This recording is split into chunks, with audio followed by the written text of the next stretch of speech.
Kris Aquino kinarga na lang ni Bimby pa CR marami ang nabagabag.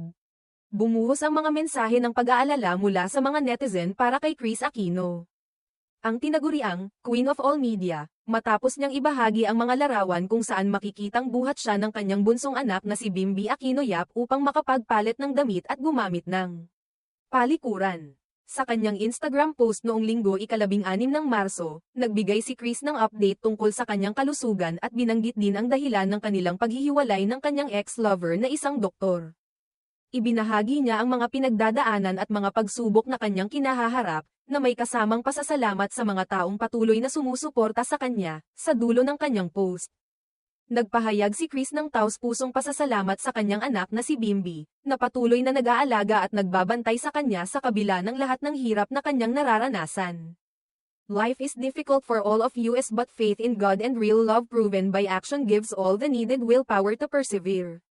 Thank you God. Thank you to all for your continued prayers for my healing.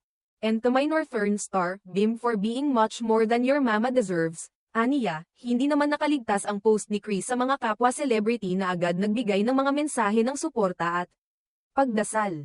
Dumagsa ang mga positibong komento mula sa mga kilalang personalidad tulad ni Aga Mulak, Eric Santos, Melay Cantiveros, Bella Padilla, Angeline Quinto, Jinky Pacquiao, Geneva Cruz, Sylvia Sanchez, at marami pang iba. Ipinakita nila ang kanilang malasakit kay Kris sa pamamagitan ng mga encouraging words, na nakatulong upang mapalakas ang loob ng aktres sa kanyang patuloy na laban sa kalusugan. Isa na rin sa mga nagbigay ng mensahe kay Kris ay ang fashion designer na si Michael Leyva. Nagsabi si Leyva ng, "I love you ate," para kay Kris, isang mensahe ng suporta at pagmamahal.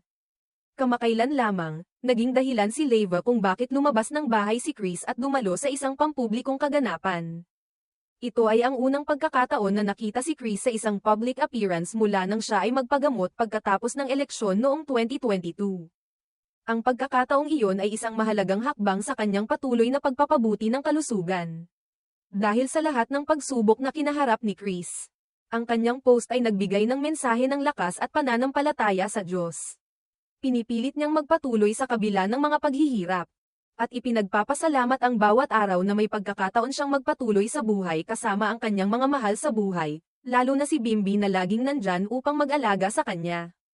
Nagpatuloy ang mga taga-suporta ni Kris sa pagpapadala ng mga dasal at positibong mensahe para sa kanyang paggaling.